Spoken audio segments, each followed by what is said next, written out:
السلام علیکم بھائی صاحب، بات کریں۔ جی السلام علیکم۔ السلام علیکم، کہاں سے کال کر رہے ہیں میرے بھائی؟ جی میں انڈیا سے بات کر رہا ہوں، زندہ لکھنؤ باد۔ سے۔ لکھنؤ خیریت سے ہیں؟ جی جناب خیریت سے ہیں الحمدللہ۔ جی جناب۔ جناب۔ میں آپ سے کچھ سوال کرنا چاہتا ہوں۔ جی پچھلی جناب۔ بار ہمارے ابو نے بات کیا تھا تو کیا ہوا تھا، وہ کال کٹ گیا تھا نیٹ ورک کی پرابلم کی وجہ سے۔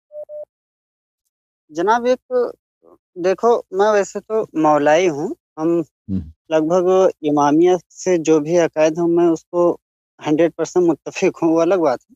لیکن ایک سوال یہ ہے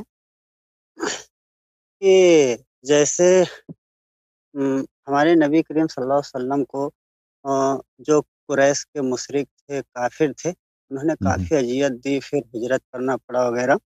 اور اس کے ساتھ ساتھ ہم دیکھتے ہیں یہودیوں نے بھی بعد میں جنگ کی۔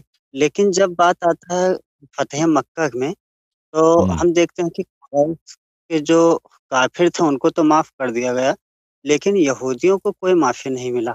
آخر ایسا یہودی مکے میں نہیں تھے نا بھائی؟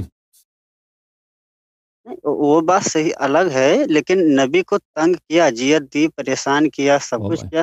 تو میں دیکھ رہا ہوں کہ جیسے مکے کے جو کافر تھے، قریش کے جو تھے، یہودیوں کے ساتھ بہت اچھا برتاؤ کیا رسول پاک صلی اللہ علیہ وسلم نے۔ وہ جو خیبر میں یہودی تھے ان میں سے بہت فدق میں جو یہودی تھے انہوں نے مصالحہ کیا اور پیغمبر صلی اللہ علیہ وسلم کے ساتھ، ان کے ساتھ نہ جنگ ہوئی، کچھ بھی نہیں ہوا، وہ آرام سے ادھر رہتے تھے۔ مکہ والوں سے تو دشمنی تھی نا، مکہ والوں سے جنگ ہوا تھا۔ پھر مکہ جب فتح ہوا تو پیغمبر صلی اللہ علیہ وسلم نے ان کو اپنی بزرگی سے معاف کر دیا، فرمایا انتم الطلقاء لا تثریب علیکم اليوم۔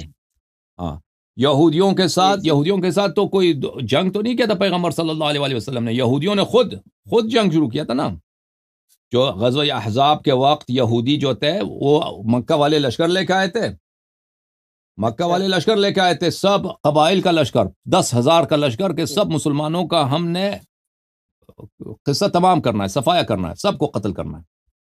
تو یہودی جو تھے اس وقت حلیف تھے مسلمانوں کے، یعنی آپس میں پیکٹ تھا، آپس میں معاہدہ تھا کہ ہم ایک دوسرے پہ حملہ نہیں کریں گے۔ تو یہودیوں نے وہ معاہدہ توڑ دیا اور وہ مل گئے ابو سفیان کے ساتھ، قریش کے ساتھ۔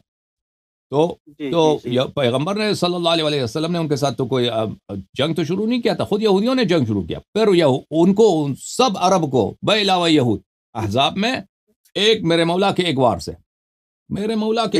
سے ان کو سب کو شکست ہو گئی، ٹھیک ہے نا۔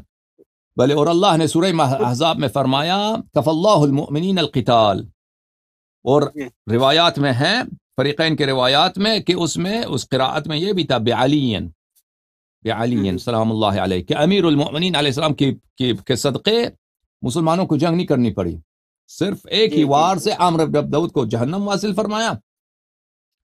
پھر وہ کفار کو شکست ہو گئی، کفار سب بھاگ گئے، اتنا بڑا لشکر لے کے آئے تھے۔ تو اس کے بعد جب خیبر کا واقعہ پیش آیا نا، خیبر میں تو رسول پاک صلی اللہ علیہ وسلم نے جن لوگوں نے جنگ نہیں لڑی ان کو چھوڑ دیا پیغمبر نے، ان کے ساتھ کوئی نہیں، کچھ نہیں ہوا۔ جو لوگ جنگ لڑ رہے تھے، جنہوں نے جنگ کا آغاز کیا، تو پھر ان کے ساتھ تو جنگ تو کرنا ہے۔ اچھا تو کیا ہاں یہودیوں نے جنگ نہیں کیا؟ پھر یہودیوں نے خیبر میں جنگ کیا تھا نا، اور احزاب میں وہ ملے تھے کفار کے ساتھ، پھر ان کے ساتھ کوئی جنگ نہیں ہوا۔ اچھا ہاں، اسی لیے یہاں پہ کچھ کافر لوگ اعتراض کر رہے ہیں کہ قریش کے جو کافر تھے ان کے قبیلے کے لوگ تھے، آپسی مطلب رشتہ داری یا خون کے وجہ سے ان کو معاف کر دیا تھا، جبکہ یہ غیر تھے اسی لیے ان کو معاف نہیں کیا گیا تھا، ایسا اعتراض کیا گیا ہے۔ نہیں، جن لوگوں کو معاف نہیں کیا تھا نا، جن لوگوں کو وہ جنگ لڑے تھے، احزاب میں جنگ لڑے تھے وہ، یا خیبر میں لڑے تھے، لیکن بہت سارے یہودی تھے، فدق کے یہودی تھے، اور فدق کے علاوہ بھی وہاں بہت بڑا علاقہ تھا۔ انہوں نے کہا تھا کہ ہم آپ سے جنگ نہیں لڑیں گے، آپ سے جو ہے کیا کریں گے، آپ کو ہم وہ دیں گے، مصالحہ کریں گے، اتنا مال لے لیں، ہمیں چھوڑ دیں۔ پیغمبر صلی اللہ علیہ وسلم سے انہوں نے ان سے مال لیا تو ان کو چھوڑ دیا تھا، ان کے ساتھ جنگ نہیں ہوئی تھی۔ دوسرا سوال یہ ہے جناب، وہ تو میں سمجھ گیا آپ جو چاہ رہے ہیں۔ دوسرا سوال یہ ہے کہ معاویہ جیسا جو ایک آدمی ہے، معاویہ جیسا بدتر منافق، اس کو میں کاتب بالکل نہیں مانتا ہوں، اس کے لیے میرے پاس دلیل بھی ہیں، جیسے کہ عبدالحق محدث دہلوی نے اسطلمات میں باقاعدہ لکھ دیا کہ اس کی کتابت وہی کی کتابت ثابت نہیں ہے۔ لیکن ہم ایک امپارٹنٹ بات یہ ہے جناب کہ امام بہقی کی جو دلائل النبوت ہیں، امام بہقی کی، انہوں نے چھٹی جلد میں صفحہ نمبر 243 243 چھٹی جلد میں امام بہقی نے دلائل النبوت کے چھٹی جلد میں صفحہ نمبر 243 پہ انہوں نے یہ لفظ کاتب وحی ان کے لیے استعمال کیا ہے کہ مطلب وہ دلیل دیا جاتا ہے کہ معاویہ کاتب وحی تھا، اور ہم دیکھتے ہیں اس میں جو راوی ہیں لگ بھگ سکہ آتے ہیں اس میں، مطلب کسی نے تخریج نہیں کیا ہے وہاں وہ کی، لگ بھگ ہم نے بیہقی ہمارے نزدیک خود وہ نہ وہ بیہقی ثقہ ہے ہمارے پاس، وہ نہ اس کے روات ہمارے پاس ثقہ ہیں، اس کا کیا بات کر رہے لیکن اہل ہیں؟ سنت پہ تو حجت ہے نا۔ تو اس کا مجھ سے کیوں پوچھ رہے ہیں؟ نا تو ان سے پوچھ لیجیے۔ ہم، نہیں ویسے جانکاری کے لیے کہ آپ اس کا کیسے کس طرح سے رد کرتے ہیں۔ بھائی اچھا ایک ایک ایک ایک ایک ایک کاتب وحی تھا، ابن ابی سرح تھا نا، جی وہ کاتب وحی تھا، وہ بعد میں مرتد ہو گیا، مل گیا کفار قریش سے، اور نبی کریم صلی اللہ علیہ وآلہ وسلم کا حج کرتا تھا، اس کا نام تھا ابن ابی سرح، اور وہ کہتا تھا کہ پیغمبر صلی اللہ علیہ وآلہ وسلم کو پتہ ہی نہیں ہے، وہ ان پہ وحی کچھ آتا ہے میں کچھ اور لکھ دیتا، وہ کہتا ہے ٹھیک ہے، اور اچھا پھر ہاں، یہ بخاری شریف۔ ہاں ہاں بخاری مسلم ہے، اور پیغمبر صلی اللہ علیہ وآلہ وسلم نے فرمان دیا تھا کہ ابن ابی سرح فتح مکہ کے وقت اگر یہ کعبہ کے پردوں سے بھی لپٹا ہوا ہو تو اس کو قتل کر دو، ٹھیک ہے نا؟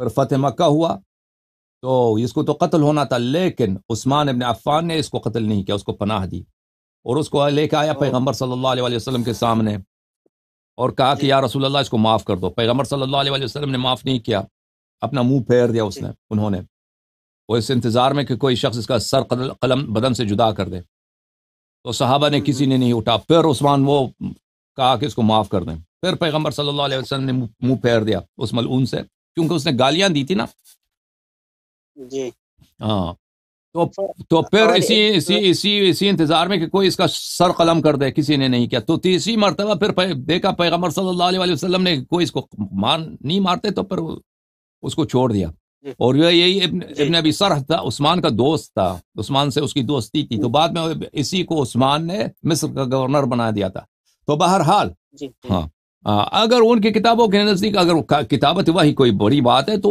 وہ تو مرتد بھی کافر وحی رہ چکا ہے،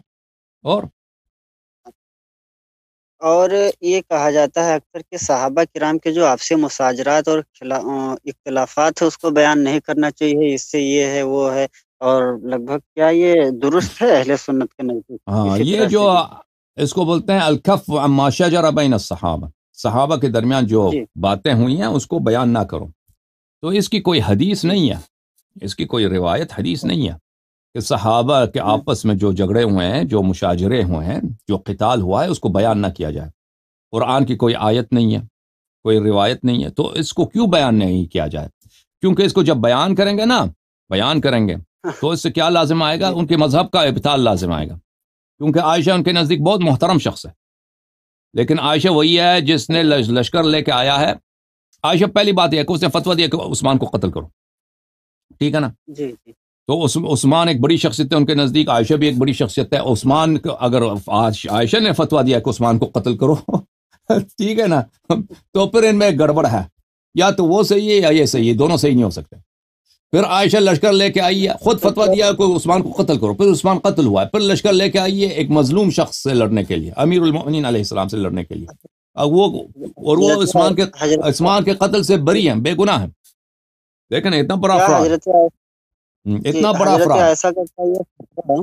جی ہاں، حضرت عائشہ کا یہ فتویٰ کیا سند کے لحاظ سے ثابت ہے اور اہل سنت بہت میں؟ سارے اسانید کے ساتھ، بہت سارے اسانید کے ساتھ صاحب، ایک سند نہیں کئی اسانید کے صحیح ساتھ، سند ہے؟ بلادری نے نقل کیا صحیح اسانید کے ساتھ، جی ہاں، بلاجری نے کس میں کیا ہے؟ بلادری نے اپنے کتاب انصاف الاشراف میں، اچھا ہاں، کہ عائشہ لوگوں کو اکساتی تھی کہ عثمان کو قتل کیا کرو تبری نے تو واضح نقل کیا، کہ اقتلوا نعسلا، کہ نعسل کو قتل کرو جی جی اس کو گالی بھی دیا کہ بہرحال کہنے کا مقصد یہ ہے کہنے کا مقصد یہ ہے جی کہ اگر ان باتوں کو بتایا جائے تو ان سے ان کا مذہب باطل ثابت ہو جاتا ہے نا. پھر کہتے ہیں ان کو نہ بتاؤ. جی ہاں انہی کے اتباع کرتے ہیں پھر کہتے ہیں ان کی سیرت کو نہ پڑھو. اوکے جناب, خدا جی حافظ. آپ کا دوسروں کا باری دے دیں. خدا حافظ.